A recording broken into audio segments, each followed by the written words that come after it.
And who was the original host? A bounty hunter called Jango Fett.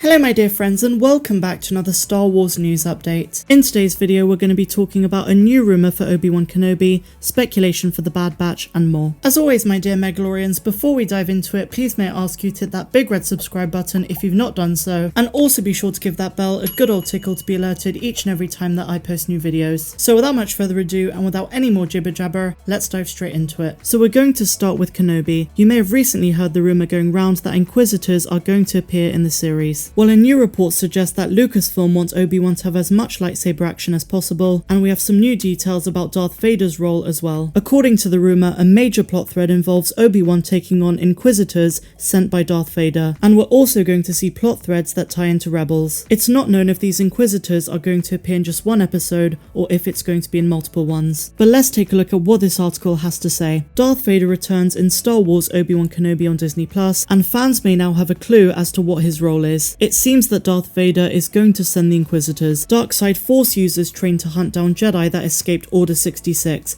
up against Obi-Wan. A new report suggests that Obi-Wan will cross lightsabers multiple times with Inquisitors. The rumour comes from Making Star Wars and states that at least one Inquisitor is going to show up in the series. The most likely reason that the Inquisitors appear in Obi-Wan Kenobi is that Darth Vader sent them to dispose of his former master, but I will say it seems very unlikely that they're going to discover him on Tatooine, where he's been hiding out since the Republic's fall. That would make it really hard to explain why Vader didn't follow him back to Tatooine before A New Hope. It could be that Obi-Wan is the one seeking out Darth Vader to try and redeem him, and that's how he comes into contact with the Inquisitors. It would be consistent with canon if Obi-Wan is the one seeking out Darth Vader, because in Return of the Jedi, Vader says to Luke, "Obi-Wan once thought as you do." But what do you guys think of this rumour? Let me know your thoughts in the comments down below. So now guys, we're going to move away from Star Wars news and we're going to talk about the Bad Batch. I've had a lot of requests to speak about the subject of the Kaminoans, specifically the cloning facility that we were taken to in episode 9. So I'm going to spend some time speaking about it now, exploring what the Kaminoans were doing there, and we're also going to speak about the implications going forward in the series. So let's now get straight into it. The facility was located on a planet called Bora Vio in the Lido system. Now interestingly enough, until this episode it was assumed that the Kaminoans never took their projects off-world, but it seems like this planet was the exception. So the big question is, what went on at this cloning facility and why was it abandoned? Well, first of all, it must be clarified that the Kaminoans were expert cloners, and as such had been cloning for generations prior to the Clone Wars. Needless to say, some of their cloning projects were far weirder and more obscure than the creation of the clone army that we know. But why did they take their projects off-world in the first place? And what is so unique about Bora Vio? To answer this, we need to understand the history of the Kaminoans and what may have driven them there. Prior to the prequels, an ice age occurred on Kamino and the planet underwent a dramatic shift in climate. It used to be a dry planet with grassy plains and a survivable environment. When the ice age came, Kamino developed many glaciers, including glacial poles. But eventually, once climate change occurred, the sea levels rose and Kamino was submerged underwater. This is the version of the planet that we're used to seeing. During the climate shift, many species almost went extinct, but were saved from extinction by experimental genetic cloning. Based on episode 9 of the Bad Batch, it can be reasoned that during the changes of climate, the Kaminoans sought out nearby star systems to act as locations for their experiments. As such, it's plausible that the Lido system is close enough to the Kamino system for Bora Vio to be a viable option. So what happened at the cloning facility there? As we saw in episode 9 Bounty Lost, there were a variety of species in the tanks. The one that is noteworthy is the large Kaminoan that fell onto Fennec Shand. I've had quite a few requests to talk about this creature, so that's what I'm going to do now. You might be wondering why this Kaminoan looks so different to the ones that we're used to seeing. Well, it turns out there is a canon answer. Kaminoans used to look different before the climate crisis on Kamino. They genetically altered their features to be better adapted for the rainy climate that they now inhabit. They cloned and preserved the DNA of their original form. The one that fell onto Fennec Shand was one of these. But what about the other creatures? It's possible that these were from other species that used to inhabit Kamino. So why is the cloning facility abandoned and why did the Kaminoans leave it in the state that it's fits in? Well, there are a few possibilities. The first is the most obvious. When the Kaminoans were commissioned for the creation of the clone army, their focus shifted from the personal interest of preserving species to creating a desirable army of the Republic. Another option is that something bad happened on Bora Vio. Perhaps the Kaminoans were too ambitious for their own good and created abominations that would cause them to retire the facility. Now at this point, I want to explore a theory which I find fascinating. The theory states that Palpatine was involved with the Kaminoans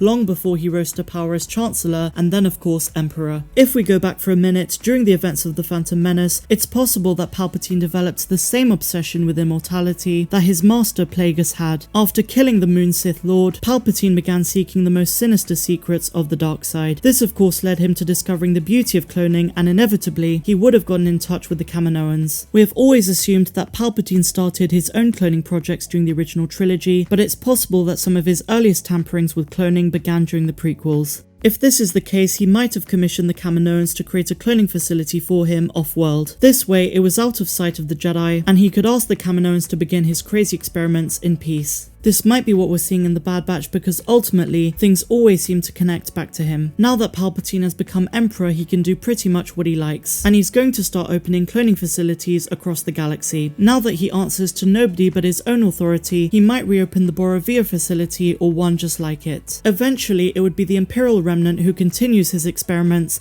ultimately leading to his return many years after his first death in Return of the Jedi. But going back to this point in the timeline, I lean towards the view that the Kaminoans opened this facility on their own terms years ago and abandoned it due to the focus on the clone army. The irony is, very soon the Kaminoans will likely be wiped out by the Empire, and they will not only lose their Kaminoan cloning facility, but their whole species and planet are at risk. As desperate as they are to prove themselves useful to the Empire, I can't help but feel that they're doomed and are going to fail. I also think the uprising on Kamino is just around the corner and things are really going to start to unravel. As we know, the next episode of the series is called Common Ground, which will likely take us to Raxus. But what do you guys think? Let me know your thoughts in the comments down below. I look forward to reading them. And if you guys enjoyed this one, please be sure to give me a big fat thumbs up. Subscribe to the channel if you're brand new. Hit the bell, do all of that good stuff down below. And if you're feeling generous, please consider becoming a patron. The link is in the description. Otherwise, I'm Star Wars Meg, wishing you all a phenomenal rest of the day, no matter where you dwell in the galaxy.